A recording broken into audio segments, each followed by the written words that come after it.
we are going to be having a new college football playoff, 12 teams. What do I think? What does it mean for the Big Ten? Let's dive into it.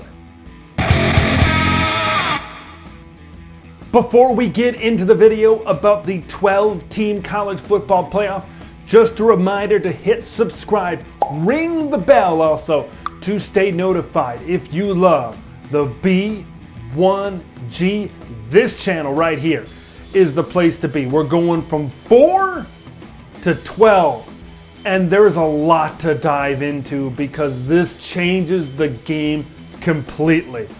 Okay, so I'm sure you all know by now what the format's going to be, what it's going to look like. I have some things to talk about because this expansion and this deal is going to have major ramifications and major consequences.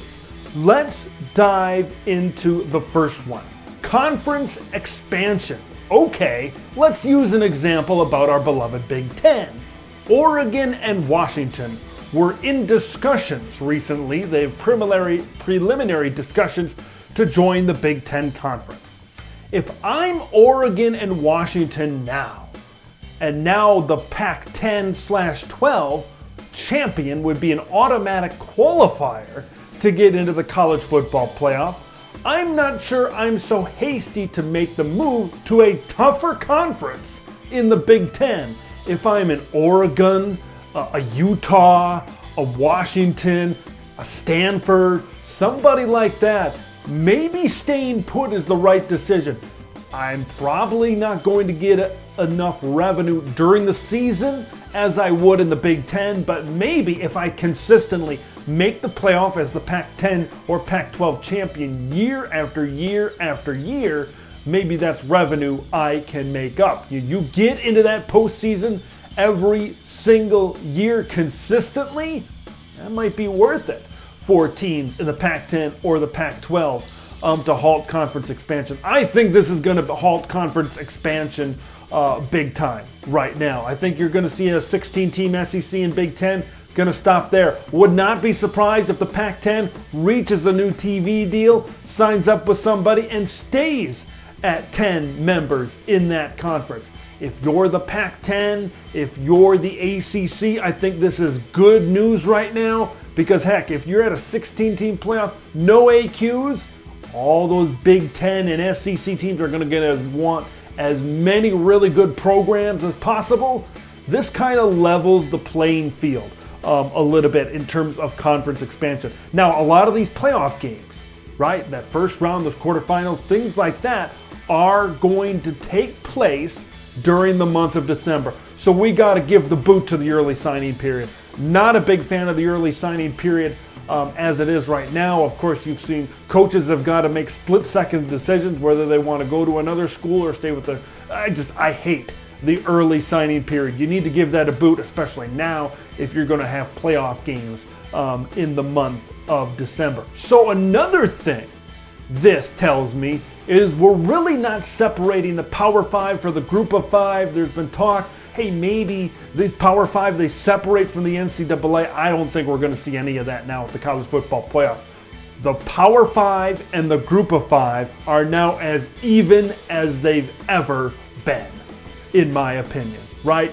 In theory, you got your Power 5 champions and then your top Group of 5 champion. I think you're going to see a lot of competition. I would love to see P5 versus G5, more of those matchups as the years kind of go on. That would be really awesome to see, to kind of give the Group of 5 a little bit more of a boost. So I'm a big fan of that. I'm a fan of Power 5 and Group of 5. You know, would it maybe be better for the game, draw more eyeballs if all the Power 5 teams just played each other? Sure.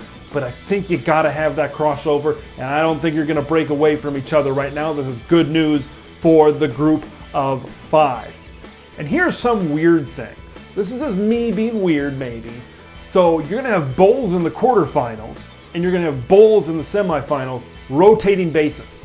So in theory, a team could play a bowl game, say the Rose Bowl in the quarterfinal, and advance to the Peach Bowl, which makes it seem like the Peach Bowl is a bigger deal than the Rose Bowl? That doesn't make a whole lot of sense to me. If it were me, home games in the first round, home games in the quarterfinal, which means all of the high seeds in the college football playoff get one home game.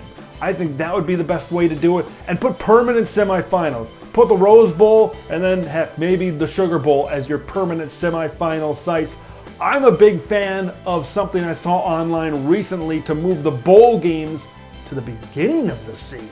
Okay, I might get into that in a later video and just have the playoff be the playoff. First two rounds at home and then neutral sites in the last two rounds. So those are things that those are consequences of the college football playoff. What do I think of it? And what does it mean for the Big Ten? It's great for the Big Ten. I think you're going to get a lot more teams now in the Big Ten. You're going to get a lot more revenue of filing into the Big Ten conference. Same with the SEC. It's great for those two conferences. You're going to see a lot of teams from the Big Ten and the SEC kind of be in the contest to get those at-large bids. I think it's going to slow down expansion. I've seen athletic comments from athletic directors at Iowa and Ohio State says we need to slow down expansion anyway. All this talk about 22, 24 team conferences, little premature, I think right now. Look, the days of the tradition, Big Ten, Pac-10 to the Rose Bowl, Southwest Conference and Cotton Bowl, SEC and the Sugar Bowl, those days are gone. Bowls just don't mean much. The traditional tie-ins just aren't there. I would love to see those traditional tie-ins come in back at the beginning of the season, like these kickoff classics have big sponsors, they have trophies. Why not put the bowl games at the beginning of the season and have the playoffs at the end? You can still have the toilet bowls, kind of beyond and lower than the college football playoff, but maybe have those big bowl games at the beginning of the season. Creative idea I read on ESPN.com. But I think this is good for the game. It's going to create a lot of excitement. I don't think it's going to ruin the regular season, okay? I think you're going to have more important games later on in the season outside of those Georgias, those Alabamas. Look, you still might get Georgia, Alabama, Oklahoma, and Ohio State in the Final Four, just like you might see Kentucky, Kansas, North Carolina, and Duke in the Final Four on the basketball side. But it's the journey to get there, right? It's that revenue that pumps in. People want to see those big-time playoff games. People want to see Ken Cinderella, Ken Coastal Carolina ride the wave, possibly like Butler, kind of did, almost winning a national championship on that last second many moons ago, it seems like now, against the Duke Blue Devils on the basketball side of things. I think it's a good thing, going to draw even more excitement to the college game. What do you guys think about a 12-team college football playoff? Leave your thoughts. Comment below. Make sure you subscribe to Big Ten Ted. I'm Big Ten Ted, and we will see you in the next one.